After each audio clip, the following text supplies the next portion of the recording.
Nuevamente estas conversaciones que van marcando sociedad desde el escenario del poder, desde Vía X, desde Stock Disponible. Quiero que se repita ese aplauso para conversar con una persona muy interesante, cientista político, también ha sido ministro, nuestro embajador en Estados Unidos.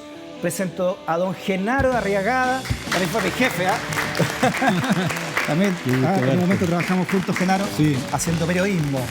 Desde el diario 7. Claro, con Mónica González. Con la Mónica González. Alberto Luengo, sí, todo ese equipo, ¿no? Sí, fue un muy buen diario, pero lo que pasa es que nos mató la falta de avisaje. Sí, claro, nos faltó también ahí ayuda del avisaje del gobierno que se lo pasan claro, el gobierno al Mercurio no tuvo ninguna sensibilidad. Y después se quejan. Pero fue un bonito periodo. Oye, a propósito de periodo, como cientista político, ¿no? Más allá del demócrata cristiano de más de 50 años, Genaro, cientista político, ¿no? ¿Qué momento vive hoy el país, crees tú, en este segundo año ya del presidente Piñera y en el pato cojo que ya se avisora, ¿no? ¿Qué momento estamos viviendo como sociedad? Mira, es una mezcla de un malestar muy grande al interior del país, pero cuando uno compara este país con el barrio y con algunas de las naciones más importantes del mundo, la verdad es que el país se ve bien. Entonces uno vive en una esquizofrenia. Porque a mí no me gustaría vivir hoy día en la Argentina, no me gustaría vivir en Ecuador, no me gustaría vivir en Perú, estoy hablando en términos políticos, ¿no? Sí, claro. No me gustaría vivir en Brasil, encuentro que Bolsonaro es de lo peor que hay. No me gusta Duque y menos Álvaro Uribe, su mentor, que es un tipo extremadamente de derecha, para nada Maduro. Pero si miro Europa y Estados Unidos, esos dos rusiecitos chascones, uno, Trump, es muy desagradable y es un bárbaro. Y seamos francos, es un matón. Es un matón de barrio, ¿eh? Un matón de barrio. Sí. Y por el otro lado, Boris Johnson es más simpático, pero es un poquito loquillo. Sí, claro. Es que ya lleva como 7 derrotas en 60 días, ¿me entiendes? Claro. Y la Corte Suprema le puso el pie encima, ¿no? Y Europa hoy día, por ejemplo, las tasas, lo que se calcula de crecimiento de Europa hace un año era un 2,5%, hoy día es un 1,2%. Perfecto. No, pero te decía Chile, porque igual se están conversando temas interesantes, ¿no? Dentro de todo, las 40 horas, qué pasa con los tiempos mejores, qué pasa con la economía, qué pasa con el liderazgo del presidente Piñera respecto del otro presidente Piñera, por ejemplo. Siempre las cosas personales son medio odiosas, pero yo diría que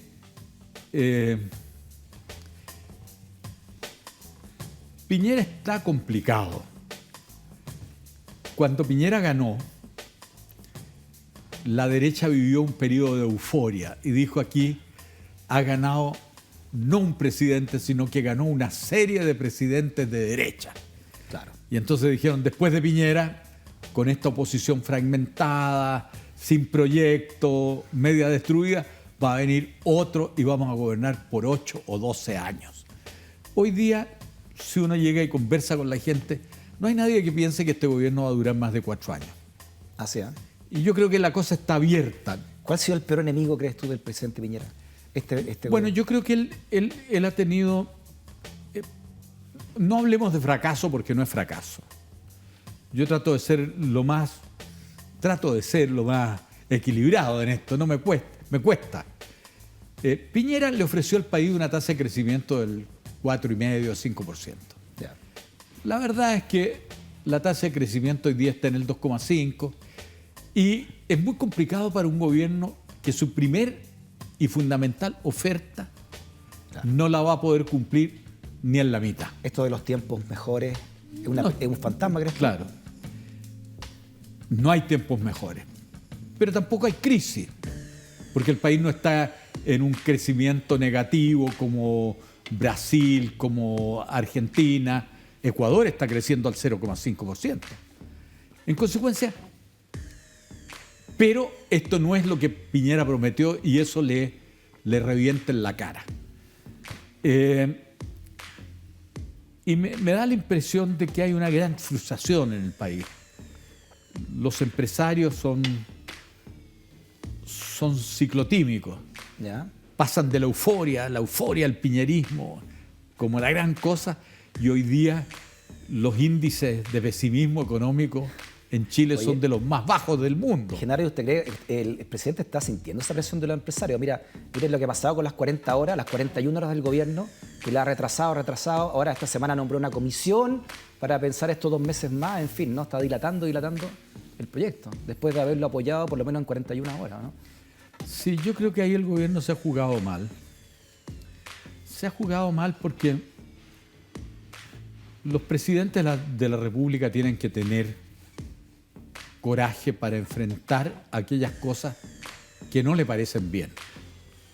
Yo me acuerdo que en el tiempo de Patricio Aylwin, haber estado, yo no fui ministro de él, pero era vicepresidente del partido y teníamos reuniones con el presidente de la República y estábamos viendo un proyecto bastante complicado que al gobierno le creaba impopularidad. Entonces uno de los ministros le dijo, pero presidente Aylwin,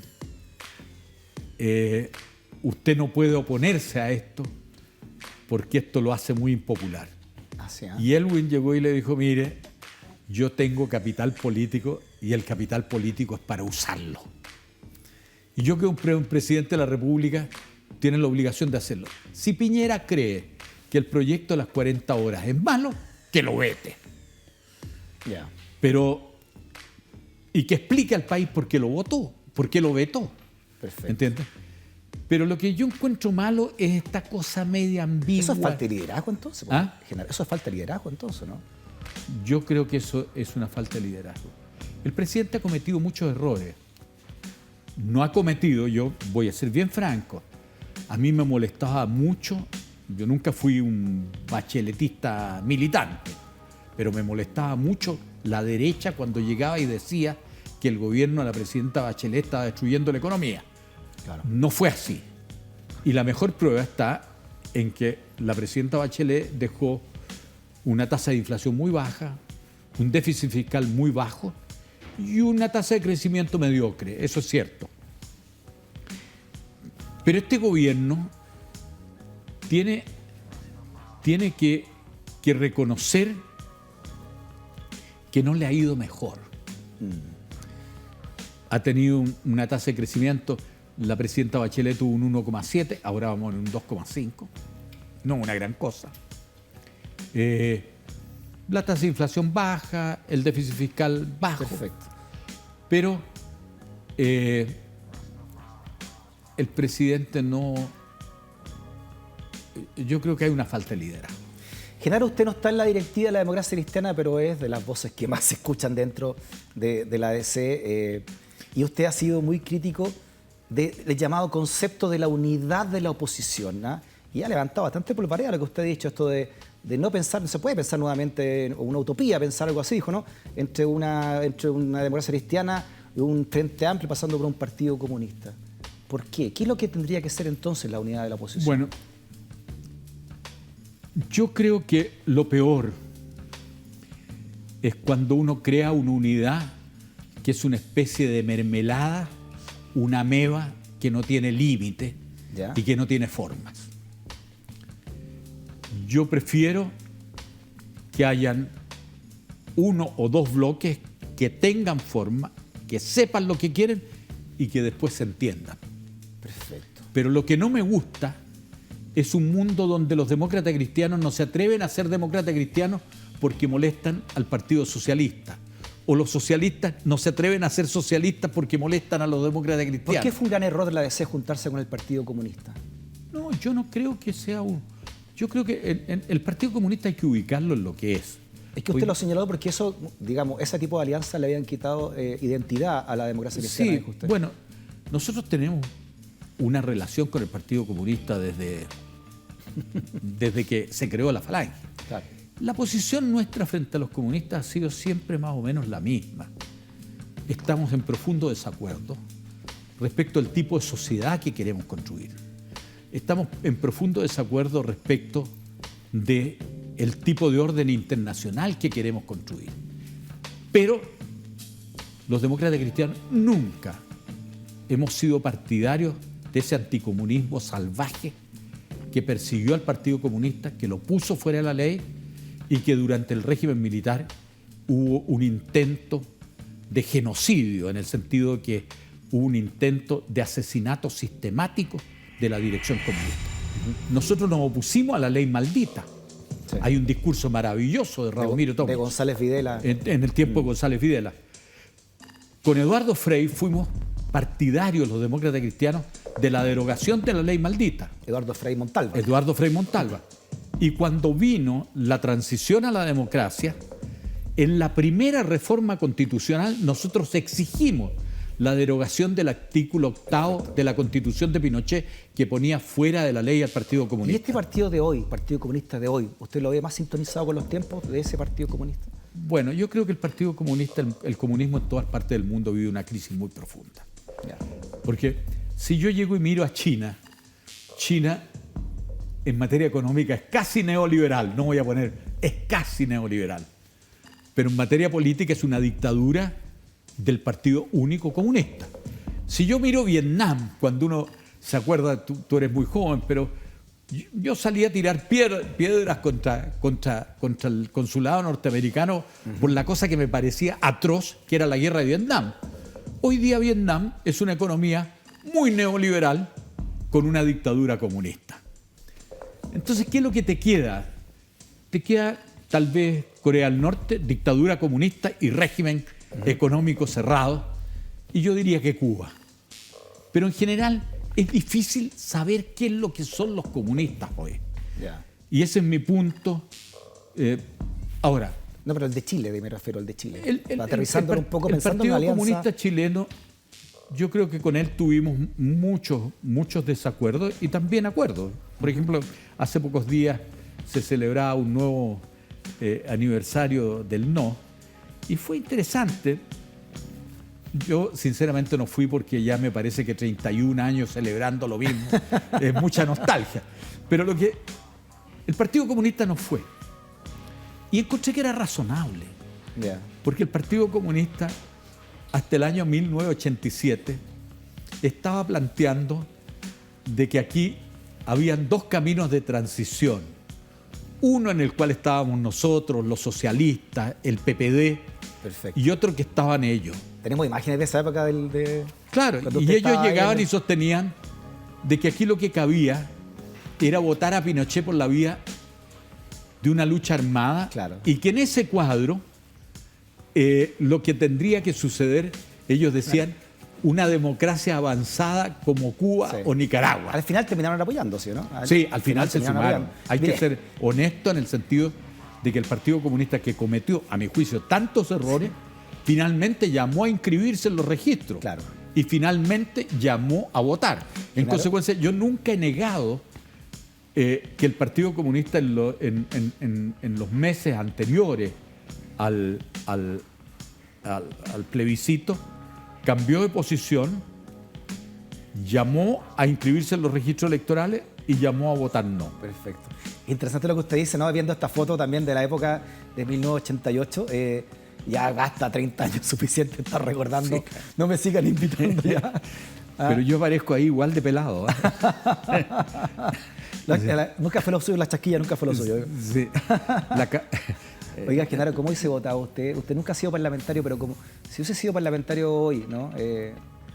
Parlamentario en el Parlamento de hoy, ¿no? ¿Cómo hubiésemos votado la acusación constitucional, siendo diputado de la democracia cristiana? Bueno, mire, el otro día un amigo mío me mandó un recorte de una entrevista que me habían hecho hace 11 años atrás, cuando cayó la Yasna Proboste. Ya. Y yo decía que lo de la Yasna Proboste era doblemente injusto. Primero, porque no tenía fundamento, y en segundo lugar, porque al aprobar la acusación constitucional, a esa persona se le imponía un castigo que corresponde a un delito, claro, pero no a una discrepancia política. Y Yasna Proboste estuvo 5 años en que no pudo nunca ser candidata a nada, tener un cargo fiscal en una escuela, en lo que fuera. Entonces, a mí me parece que la acusación constitucional tiene que tener un fundamento tan fuerte. Perfecto. Ahora, yo personalmente encuentro que es un error que la ministra Cubillos y alguna gente crea que porque se rechazó la acusación constitucional, se validó su modo de hacer política, su estilo y su idea. Perfecto, pero usted se ha votado, como dijo el jefe de bancada, el diputado Asensio, o hubiese votado como los otros parlamentarios que votaron. Yo habría votado en contra de la acusación constitucional. Perfecto. Y quiero decir lo siguiente, de que a mí me parece que hay que caminar hacia un sistema político distinto. Un sistema donde el Parlamento tenga el derecho, por motivos políticos, a cambiar el gabinete. Pero eso siempre y cuando el Poder Ejecutivo tenga el derecho a disolver las cámaras. Ya. Y eso es un sistema o parlamentario o semiparlamentario. Semiparlamentario, claro. Claro. Y eso me parece justo. Perdón, usted se ha votado en contra porque encontraba que no están los méritos suficientes para haberla dejado 5 años. Solo por eso. ¿Fuera? Pero de ninguna manera yo habría avalado, si el criterio fuera avalar la política de la ministra Cubillos, yo no la avalo. Creo que ella ha cometido muchos errores, pero el mecanismo no era la acusación. ¿Cómo que al PS, ¿no? Que fue el que empujó esta acusación después de esto? Bueno, yo creo que es legítimo que ellos la impulsaran. Yo creo que uno tiene que ser en esto un poquito, no me gusta el doble estándar. Yo creo que Fuad Chaín llegó y dijo, mire, este no es un problema de orden de partido. Porque el sistema no permite el orden de partido. ¿Qué quiere decir eso? De que aquí incluso el procedimiento es que se crea por sorteo y no por mayoría una comisión que evalúa la acusación. Perfecto. Y a continuación, la Constitución expresamente dice que el Senado tiene que votar en conciencia y vota como juez. Claro. Entonces, yo sinceramente no me gustaría, porque, pero yo tengo memoria. En un momento determinado, la derecha quiso anular a Ricardo Lagos. Sí, claro. Y planteó una acusación constitucional contra ministro Ricardo de Obras Públicas en esa época. Como ministro de Obras Públicas. ¿Cuál era el resultado de eso? No iba a la de que si ellos hubieran aprobado la acusación constitucional contra Ricardo Lagos no habría sido posible candidato a presidente de la República. Entonces a mí no me gusta ese sistema. Sinceramente creo que... Perfecto. Usted ha sido un defensor de la presidencia de Fuad Chaín, Genaro, pero el senador Buenchumilla señaló que con la aprobación de la reforma tributaria al menos, ¿no? y esta integración se había cruzado, ¿no? la línea roja de la identidad y la ideología de la democracia cristiana. ¿Qué opinión le merece eso del senador Buenchumilla? Yo creo que hay materias de distinto calado. Nosotros no podemos tratar la discrepancia sobre una política pública como si fuera un delito de lesa humanidad. Entonces a mí me parece que es legítimo que en un partido político la gente llegue y diga, mira, yo estoy por la integración o la reintegración. En el caso de la democracia cristiana, yo estoy por esto a cambio de que en el proyecto metan ciertas cosas sobre las pymes, sobre los adultos mayores, sobre las contribuciones. Es una discusión de políticas públicas, pero no es un delito de lesa humanidad. Ya. ¿Qué es lo que quiere decir eso? Que es muy complicado cuando... Claro, si a mí me dicen aprobar la pena de muerte, es decir, yo encuentro que eso es un problema moral y contra eso yo estoy. Pero si me dicen, mira, es que la tasa de impuestos tiene que ser tal o cual, me parece que una política pública y que las discrepancias no las podemos transformar como si fueran guerras de religión. ¿Me entiendes? Yo personalmente creo que en esto se procedió correctamente, en el sentido de decir, vamos a tratar de que no se disminuya la carga tributaria, que hayan compensaciones. Y bueno, y ahora habrá que ver qué es lo que pasa en el Senado. O sea, ¿no está de acuerdo usted con el senador Buenchumilla que dice que se cruzó la línea ideológica del partido? Yo no creo, porque... según él, esto beneficia a las grandes fortunas más que a las pymes. Bueno, yo creo que efectivamente la reintegración tiene ese efecto. La reintegración favorece a las grandes fortunas. Pero cuando uno mira un proyecto tiene que mirarlo no en uno solo de sus componentes, sino que tiene que mirarlo en todo. Por ejemplo, este es un proyecto que provoca la adhesión muy importante de las pequeñas y medianas empresas. Y eso es un hecho que no estaba en el origen del proyecto. Este es un proyecto que favorece a la clase media en el sentido de que establece beneficios tributarios respecto de las nuevas construcciones. En fin, entonces yo creo que el balance, mire, le voy a decir bien franco, si estuviéramos votando solo la integración y reintegración, yo estoy en contra. Pero si a mí me dicen, aquí hay un conjunto de cosas que pueden favorecer a las pymes, a la clase media, yo empiezo a mirarlo con otros ojos. Y la política, hay una cosa que es muy complicada. En la política uno no puede imponer siempre el 100%. Genaro, usted decía en una entrevista que le gustaba, ¿no?, esta derecha más liberal que estaba surgiendo hoy, pensando, imagino, en Evópoli, ¿no? Y que uno se podría incluso llegar, siendo demócrata cristiano, a hacer nexos o algún pacto con esa derecha liberal, ¿no? Sí, pero para eso falta tiempo, ¿eh? ¿Ya? Pero yo creo sinceramente...